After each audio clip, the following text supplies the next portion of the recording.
Eligible হওয়ার next ডেতেই কিন্তু আপনার সিটিজেনশিপের জন্য আবেদন করে ফেলা উচিত।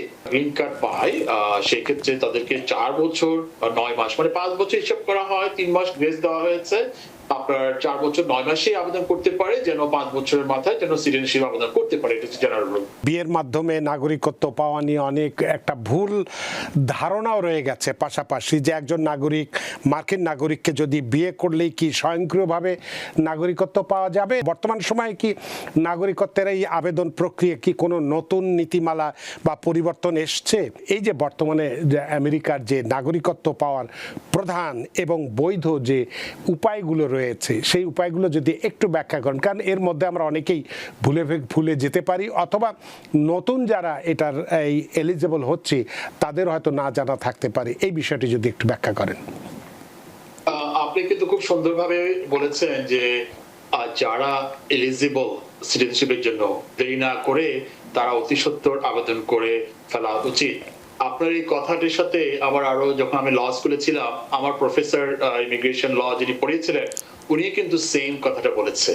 এটার একটা কারণ রয়েছে। যখন কেউ এলিজিবল হয়, আমি আসবো আলোচনায় যে কারা কোন পর্যায়ে সিটিজেনশিপের জন্য এলিজিবল হয়।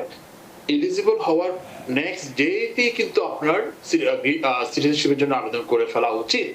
কারণ হচ্ছে আপনার যদি গ্রিন কার্ড থাকে এবং আপনি যদি ডিলে করেন সিটিজেনশিপ আবেদন করার ক্ষেত্রে, এনি টাইম যে কোনো কিছু আপনার কোনো একটা ব্যক্তির মানে আপনার চলে আসতে পারে সিচুয়েশন, যেটা বিশেষ করে যে আপনার ক্রাইম রিলেটেড কোনো একটা ইনসিডেন্ট চলে আসলো যেটাতে কিনা উনি ফল্টে পড়ে গেল, সেক্ষেত্রে কিন্তু ওনার সিটিজেনশিপ পেতে কিন্তু একটা বাধাগ্রস্ত হতে পারে এবং ডিপোর্টেবল সিচুয়েশনও চলে আসতে পারে।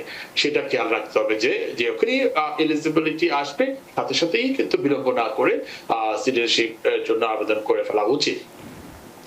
এখন হচ্ছে যে যারা গ্রিন কার্ড অর্জন করে, এটা কিন্তু খেয়াল রাখতে হবে যে গ্রিন কার্ডটা যে সিটিজেনশিপের যে সময়কাল সেটা পাড়ি দেওয়ার সময় তাকে কিন্তু খুব সতর্ক থাকতে হবে। বিশেষ করে কোনো প্রকার ক্রাইমের সাথে ইনভলভ হওয়া যাবেই না। ইভেন আপনার ট্রাফিক টিকেটের ক্ষেত্রেও কিন্তু সতর্ক থাকতে হবে। যদি কোনো ট্রাফিক ভায়োলেশন হয়ে থাকে এবং যেটা কিনা $500 বেশি তাকে ফাইন প্রদান করতে হয়, সেক্ষেত্রেও কিন্তু উনি $500 কি এটা কি যে কোনো একটা কেসের ক্ষেত্রে, নাকি সারা বছর ধরে 500-র অধিক যদি করে সেক্ষেত্রে এই সমস্যাটা হতে পারে, কোনটা? থ্যাংক ইউ রানাবে। এটা হচ্ছে যে কোনো একটা সিঙ্গেল ইনসিডেন্টের সিঙ্গেল ভায়োলেশন বা মারাত্মক স্পিডিং ভায়োলেশন অথবা রেড লাইট ভায়োলেশন যেটা কিনা $500 তাকে ফাইন প্রদান করতে হয়েছে, সেক্ষেত্রেও কিন্তু তাকে এটা সিটিজেনশিপ পেতে বাধাগ্রস্ত করবে। এবং এছাড়াও যদি কোনো ক্রাইমে কনভিক্টেড হয়ে থাকে সেক্ষেত্রেও কিন্তু গুড মোরাল ক্যারেক্টারের ক্ষেত্রে যেটা বিবেচনা করা হবে না, সেক্ষেত্রেও তাকে কিন্তু আবার দীর্ঘ সময় অপেক্ষা করতে হতে পারে। এখন কথা হচ্ছে যে সিটিজেনশিপ যে কারা আবেদন করতে পারে, ইন জেনারেল যেটা ল সেটি হচ্ছে যারা গ্রিন কার্ড পায় সেক্ষেত্রে তাদেরকে 4 বছর 9 মাস মানে 5 বছর হিসাব করা হয়, 3 মাস গ্রেস দেওয়া হয়েছে। আপনার 4 বছর 9 মাসেই আবেদন করতে পারে, যেন 5 বছরের মাথায় যেন সিটিজেনশিপ আবেদন করতে পারে। এটা হচ্ছে জেনারেল রুল। এছাড়াও আরো বিভিন্ন ক্যাটাগরি রয়েছে। বিশেষ করে যারা ইউএস সিটিজেনের স্পাউস থাকে তারা কিন্তু 3 বছর, দ্যাট মিন্স হচ্ছে 2 বছর 9 মাসের মাথাও করতে পারে সিটিজেনশিপের জন্য। আর সিটিজেনশিপের যে সময়কাল গণনা করা হয় যে 5 ইয়ার্স অথবা 3 ইয়ার্স, সেটা হচ্ছে বিগত 5 বছরের মধ্যে ওনাকে হাফ টাইম আমেরিকা ফিজিক্যালি অবস্থান করতে হবে এবং আমেরিকার বাইরে কখনো 6 মাসের অধিক একটানা থাকা চলবে না। সেক্ষেত্রে যদি থেকে থাকে কেউ 6 মাসের বেশি, সেক্ষেত্রে তার কন্টিনিউয়াসলি সেটা কিন্তু ব্রেক আপ হয়ে যাবে। সেক্ষেত্রে তখন আবার তাকে এডিশনাল প্রুফ দেখাতে হবে যে ওই 6 মাস যে বেশি ছিল সেই সময়ে উনি ইউএস এর যে ডোমিসাইল রেসিডেন্সি সেটা উনি পরিত্যাগ করেনি।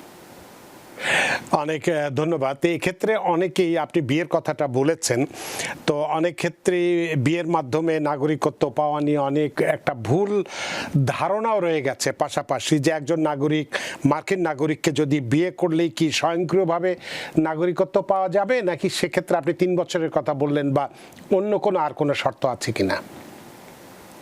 এখানে যারা বিয়ে করে নাগরিকত্ব পাওয়ার পথ চলার পথে প্রথমে গ্রিন কার্ড দেওয়া হয়ে থাকে, সেই গ্রিন কার্ডটি দেওয়া হয় যদি উনি বিয়ে করার 2 বছরের মাথায় যদি গ্রিন কার্ড পেয়ে থাকে, সেক্ষেত্রে উনি 2 ইয়ার্স এর আপনার কন্ডিশনাল রেসিডেন্সি পেয়ে থাকে।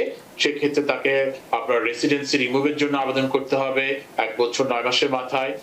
সেটি কন্ডিশন রিমুভ হলে তারপর সিটিজেনশিপের জন্য আবেদন করতে পারবে।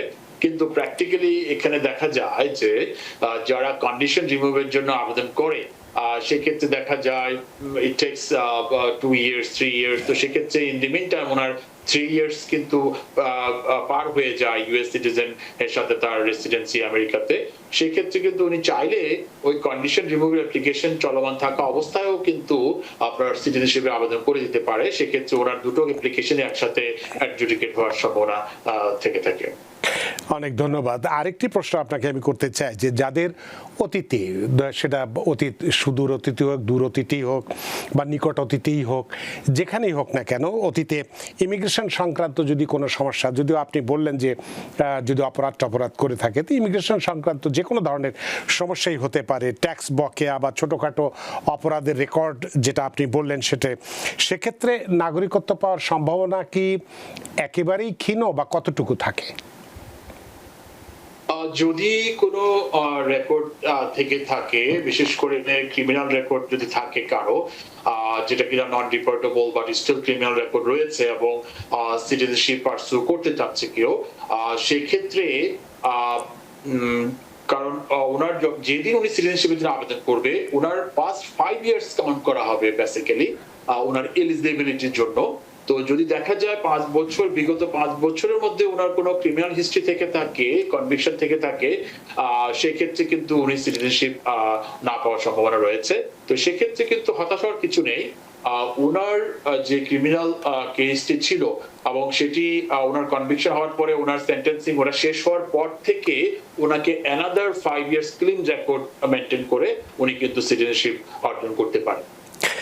অনেক ধন্যবাদ। আরেকটি প্রশ্ন আপনাকে করতে চাই যে আমরা অনেক সময় শুনে থাকি বা বিশেষ করে এর আগেও আমরা দেখেছি 16 থেকে 20 সাল পর্যন্ত যখন বর্তমান প্রেসিডেন্ট ক্ষমতায় ছিলেন, তখন এই সিটিজেনশিপ পরীক্ষা নিয়ে নানান রকম কথা শুনেছি। এখন 100টা প্রশ্ন ছিল 120টা হবে ইত্যাদি ইত্যাদি, বা এই পরীক্ষার ক্ষেত্রেও নানান রকম জটিলতার কথা আমরা শুনেছি। তো বর্তমান সময়ে কি নাগরিকত্বের এই আবেদন প্রক্রিয়া কি কোনো নতুন নীতিমালা বা পরিবর্তন এসছে? যদি এসে থাকে সেটি কি, বা আবেদনকারীদের কি এটা জানা, কোনটা জানা জরুরি? বর্তমানে বিশেষ করে এই ট্রাম্প প্রশাসন ক্ষমতায় আসার পরে সিটিজেনশিপের আপনার যে এক্সামের যে প্রসিডিউর এবং এক্সামের যে কন্টেন্ট সেটি কিন্তু চেঞ্জ হয়েছে। আগে যেমন ছিল লং টাইম, প্রায় আমার মনে হয় ডেকেডের বেশি সময় ধরে যে 100 কোশ্চেন এবং আপনার 12 কোশ্চেনের মধ্যে 6টা পড়লেই উনি পার হয়ে যেত।